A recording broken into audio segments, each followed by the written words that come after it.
What is going on, guys? In today's video I will show you the top 3 best builds in Path of Exile's 2 new update, The Dawn of the Hunt. So in this guide I will give you a quick overview of the setup, then I will explain what skills and upgrades should you focus on, then as well we'll see what is the best gear and how to get it. And then finally we will go over the passive skill tree, stats, your skill rotations, and even what charm should you use, so we would be able to get the highest damage possible and much more.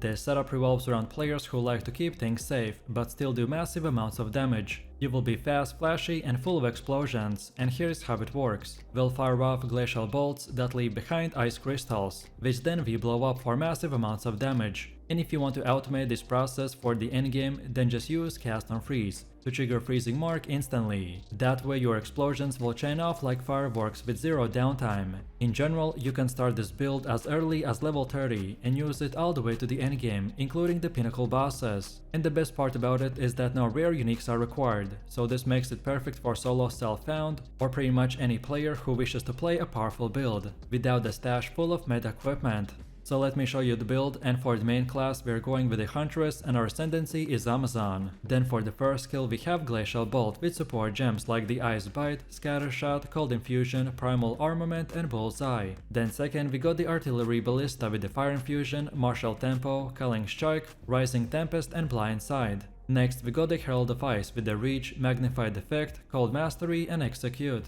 Next we have Hypothermia with the Heightened Curse, Curse Ground and Ritualistic Curse. Then for the next one we have Thunderous Sleep with no support gems. Next we got the Cast on Freeze with the Freezing Mark, Impetus, Energy Retention and Overabundance. Then next we have Eye of Winter with the Cold Exposure, Unleash, Inevitable Critical and Deceleration. Then also we got the Ghost Dance with the Fast Forward and Precision. And finally we're using the Wind Dancer with the Pin, Wind Wave and Blind. Most of this setup is structured around spamming the glacial bolts to delete enemies in split seconds, so we use gems and skills that will support and increase their duration, speed and damage, while the rest are powerful buffs and utility skills that usually get activated in the background. Next up we have our passive tree, and if you're interested in a full in-depth guide on how it works, then check out my beginner guide. So let's take a look at our setup, and we want to start at this attack damage node and then go like this while taking these two, so Primal Instincts and Eagle Eye. Then next keep going forwards until we get these three, so Primal Sundering, Precision Salvo and Escape Velocity. Then from here we keep on going forwards until the end point and then go to the bottom right here and get these two, so Acceleration and Falcon Dive. Then next up we circle back to this point and then go up top and get all of these nodes right here.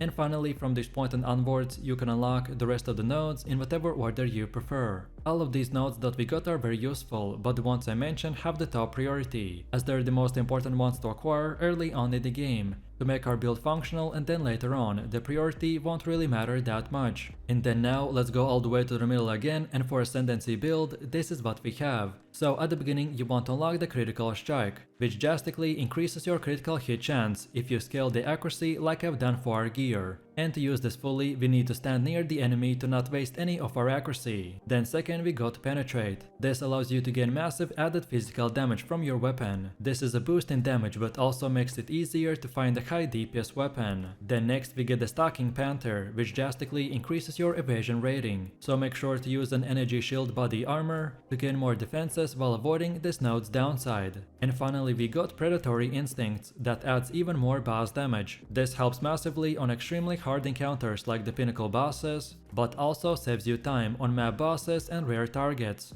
Next we have gear. The weapon of our choice is the Tense Crossbow with increased bolt speed, increased physical damage, more to accuracy, more to critical damage bonus, and increased attack speed. Then for helmet we have the Chapped Hood with evasion rating, and for more we want evasion rating, max life, fire and cold resistance. Then for chest we have the Sacramental Robe with energy shield, and for more we want faster start to energy shield recharge, increased max energy shield, then even more energy shield and more to spirit. Then for belt we have the heavy belt with increased stun, max life, max mana and more to charm slots. Then for gloves we got the Barbed Braces with evasion rating, and for more we want even more evasion, more accuracy, lightning and chaos resistance. Then for boots we're using the Dragon Scale boots with evasion, and for more we want increased movement speed, more evasion, then increased evasion and fire resistance. Then for our first ring we got the Prismatic Ring with more to all all elemental resistances, more accuracy, and max life, while for the second one we have the same exact ring, so just copy the first one. And then finally for amulet we have the solar amulet with more to spirit, max life, max energy shield, and then even more to spirit. No matter which gear you choose, just at least try to get 75% resistance cap on all 4 elements. This is the best case scenario setup, which should be more of an example of what stats and prefixes to look for. Finally, let's quickly take a look at how this build will work. So as you can tell, our whole build pretty much revolves around spamming the glacial bolts and seeing the enemies explode. So at the start we wanna first of all fire a single crossbow projectile that explodes on impact, leaving behind a cluster of ice crystals. Destroying those ice crystals will trigger a cold AoE explosion that deals attack damage, scaling it with your weapon and any other attack-based stat. To maximize the effect, make sure that you're landing a glacial bolt directly on the enemies. But keep in mind though that these ice crystals can block your movement if you're not careful. With some practice, you will learn how to fire and move without trapping yourself in a frosty maze. But then as soon as you can, boost your glacial bolt to 20% quality. This upgrade lets you reload 3 bolts at once instead of just 1, which is going to be huge for your damage uptime. Normally, you'd need manually to blow up the cast on freeze ice crystals by using a second skill, but this build takes a smarter route. By pairing the cast on freeze with the freezing mark, the explosion is fully automated. So by firing the glacial bolt will freeze your target and explode. The freezing mark detonates instantly, setting off your ice crystal in a satisfying chain reaction. And then finally, we will throw a Herald of the Ice into the mix, and those explosions will start chaining like crazy, which then in return creates these screen-wide crazy chain reactions and massive DPS explosions. This setup's main playstyle is built around putting up a frost wall, and then blasting enemies with the ice comet.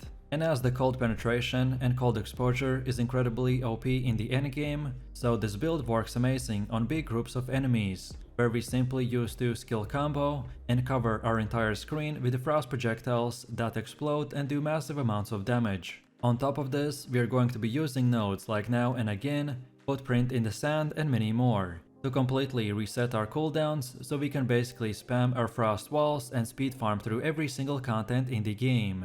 Then on top of this, for our defense we are going to be focusing on the energy shield and its recharge rate, so we could get unlimited amount of shields and much more. So let me show you the build, and for the main class I have chosen to go with the sorceress, and our ascendancy is the chronomancer. Then for the first skill we have the Frost Wall with the support gem called the Inspiration, Font of Mana and Font of Blood. Then second we get the Comet with the spell Cascade, Arcane Tempo and Unleash. Then next we got the Cold Snap with Magnified Effect, Consider Casting and Inevitable Critical. Next we have the Frost Bomb with the Fast Forward, Second Wind and Ingenuity. Next up we have the Lightning Warp with just the Shock Siphon. Next we got the Temporal Rift with the Clarity. Then for one of the last ones we have the Cast on Freeze with the Impetus, Comet and the Spell Echo. And finally for our last one we are using the Arctic Armor with the Glaciation and Vitality.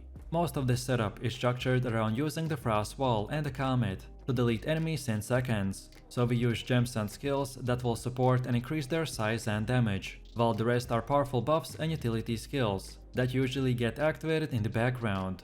Next up we have our passive tree, and if you are interested in a full in-depth guide on how it works, then check out my beginner guide. So let's take a look at our setup, and we want to start at the spell damage node. And our goal is to first of all focus on the spell damage nodes and only afterwards on the defense. So let's get the raw power and the Path of Winter. Then next let's go to the left and take the Exploit the Elements. Then from here we keep on moving forwards, and here, where the path splits, you only want to take both of these. So the climate change and the overexposure. Then now keep moving forwards until the end and get all of these. Then from here we now want to move to the right side and get only the damage and the freeze build-up node. And then from here we can go back all the way from here where we began and unlock all the defense nodes in whatever order you prefer. And then now let's go all the way to the middle again. And for Ascendancy build, this is what we have. So at the beginning you want to unlock the Footprints in the Sand. Then second, get the Apex of the Moment. Then third, Now and Again. And then finally select the Circular Heartbeat. Next up we have our Atlas passives. And the general idea behind this is to aim for bonus passives that spawn a lot of grouped up monsters, such as in expeditions or in rituals. So when we start, we wanna first of all get to the left side, and then get all of these. and then keep going down until you get this keystone called the Deadly Evolution. Then from here we circle back a little, and this time keep going up until we get the second keystone called the Unstoppable Energies. And then from this point and onwards, you can unlock the rest of the nodes in whatever order you prefer. But then on top of this, we have even more passives, which in order that you unlock them doesn't really matter, as long as you do this in this exact path. And this is how it should look like for the ritual. Then next we have Delirium. Then third we have the bosses. And then on top of this we have the pinnacle bosses. Then next we also have our expedition setup. And then finally our breach setup.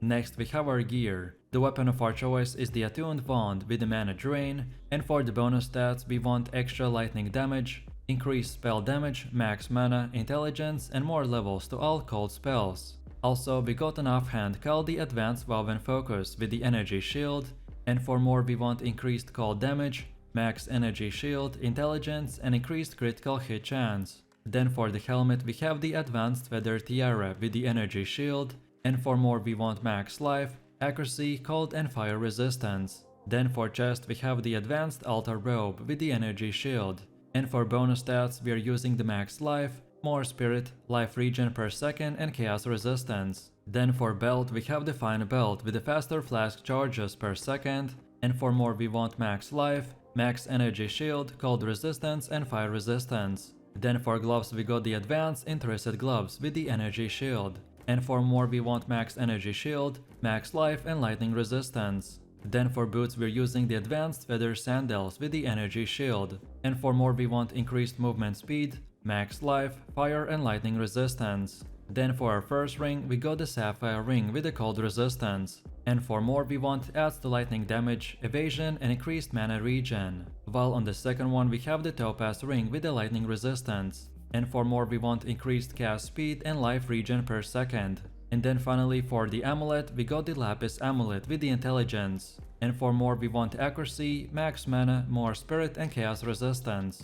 No matter which gear you choose, just at least try to get 75% resistance cap on all 4 elements. This is a starter setup, which should be more of an example of what stats and prefixes to look for. And now finally, let's quickly take a look at how this build will work. So our main rotation and the highest DPS combo is to first of all put up a frost wall, and then blast down your enemies with the comet. Then also we can occasionally use the frost bomb before casting the comet, but this is only required for the rares or bosses. And then finally we can also use the lightning warp to call the enemies and then use the temporal rift to reposition behind the safety of our frost wall. On top of this, from time to time I like to use the cold snap, but I found that it's often best to keep the boss frozen while I continue to spam the comet, than just rather using the spam damage, but again it's up to you.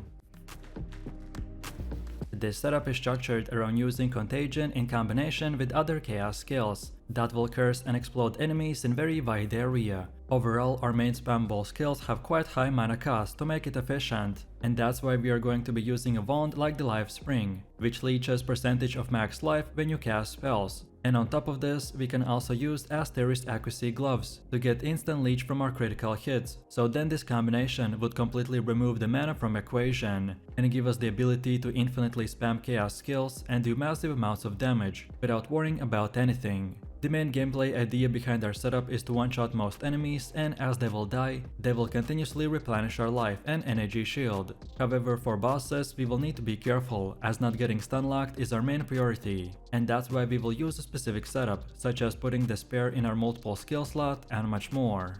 So let me show you the build, and for the main class we are going with the Witch and our ascendancy is Lich. Then for the first skill we have Contagion with Unleash and Magnified Effect. Then second we got the Withering Presence with Persistence. Then next we got Essence Drain with Pierce, Swift Affliction, and Profanity. Next we have Despair with Decaying Hex and Heightened Curse. Then for the next one we have Blasphemy with the Hex Bloom, Despair, and Ritualistic Curse. Then next we got the Frost Bomb with Fast Forward and Spell Cascade. And finally, we're using Shield Charge with the Martial Tempo. Most of this setup is structured around using Contagion with the Essence Drain to delete enemies in split seconds, so we use gems and skills that will support and increase their duration, size, and damage, while the rest are powerful buffs and utility skills that usually get activated in the background. Next up we have our passive tree, and if you're interested in a full in-depth guide on how it works, then check out my beginner guide. So let's take a look at our setup, and we want to start the dispel and minion damage node, and then go like this while taking these three, so open mine, route destruction, and practice signs. Then next we keep on going to the left and get everything until the spiral into insanity. Then from here we circle back a little and keep on going until we get entropy, and then take right. Then when we are here we want to get all of these, so first up take the top side and then the bottom side, and then again keep on going until we get to the actual end and then take right. And when we get to here, then get both of these, so dark entries and the patient barrier. And now finally from here we can go down and get this whole left side, but usually at this point you can unlock the rest of the nodes in whatever order you prefer. All of these nodes that we got are very useful, but the ones I mentioned have the top priority, as they're the most important ones to acquire early on in the game, to make our build functional, and then later on, the priority won't really matter that much. Also, as far as attributes go, you just simply want to fulfill your attribute requirements for gear and gems, and then after that spend the rest in intelligence. And then now let's go all the way to the middle again, and for ascendancy build, this is what we have. So at the beginning you want to unlock the soulless form. This offers substantial benefits. It will require careful balancing of life and energy shield values, and investing in energy shield is crucial, as it serves as a buffer that prevents life loss. However, if your energy shield is depleted, the bypass damage will affect your life, which makes it essential to manage both resources effectively. Then second, we want the eternal life. When we combine this with the soulless form, it will provide a robust defensive layer, by ensuring that your life remains unchanged as long as you have energy shield remaining. You will be able to take damage without compromising your life. Then third, we want the necromantic condient. To effectively utilize this node, we need to invest into mana regeneration and max mana, and this will ensure that mana drain does not hinder our overall performance. If done properly, this setup can significantly increase our damage and give this one-shot AoE potential. And lastly, we got Blackened Heart. Because of our already higher maximum mana, this will not only enhance the Unholy Might buff, but also support the other Lich mechanics that scale with it. By using this 4-node combo, we will do insane damage, but a significant mana drain could become an issue, and that's why you need to follow the specific gear setup. Next we have our gear. The weapon of our choice is the Lifespring Wand with the mana drain, max mana, increased cast speed, and the ability to leech percentage of max life whenever we cast a spell. You of course don't have to use this specific weapon if you can afford it, so in any case try to look for something similar. Then also we got an offhand called the Antler Focus with energy shield, reduced attribute requirements, and more levels of all spell skills. Then for helmet we have the Jungle Tiara with energy shield, max life, max energy shield, and more to fire resistance. Then for chest we have the Anchorite Garb with evasion and energy shield. Then also more spirit, max life, and cold resistance. Then for belt we have the Rawhide Belt with increased life flask recovery, max life, and fire and lightning resistance. Then for gloves we got the Torn Gloves with energy shield, max life, and chaos resistance. Then for boots we are using the Silk Slippers with energy shield, increased movement speed, max mana, max life, and lightning resistance. Then for our first ring we got the Sapphire Ring with cold resistance, max life, more to intelligence, and more to cold resistance. While for the second one we have the Ruby Ring with more to fire resistance, max mana, max life, and lightning resistance. And then finally for amulet we have the Solar Amulet with more to spirit, max life, and chaos resistance. No matter which gear you choose, just at least try to get 75% resistance cap on all 4 elements. This is the best case scenario setup, which should be more of an example of what stats and prefixes to look for. And now finally, let's quickly take a look at how this build will work. The core damage of our setup is Chaos, which we can use to deal devastation through toxic and cursed spells. You will need to focus on skills that deal Chaos damage over time, such as the Essence Drain, Contagion, and the Malice Burst. And then for defense, we will rely on Energy Shield, so you'll use Life Leech to convert Chaos damage into healing, which will allow you to stay alive during tough encounters. So, we want to start fights by casting Essence Drain that spreads Chaos damage over area, which applies a debuff that makes enemies explode on death, causing AoE damage to nearby enemies as well. We want to maximize its potential by scaling up damage and AoE efficiency. Then also we could use Malice Burst, which is a powerful burst of Chaos energy that can be used to hit multiple enemies at once, and it is perfect for clearing large groups of enemies quickly. And then finally we can finish it off with the Contagion, that spreads Chaos damage over time to the enemies, and it's perfect for applying Chaos damage debuffs to the enemies before they die, which triggers cascading explosions.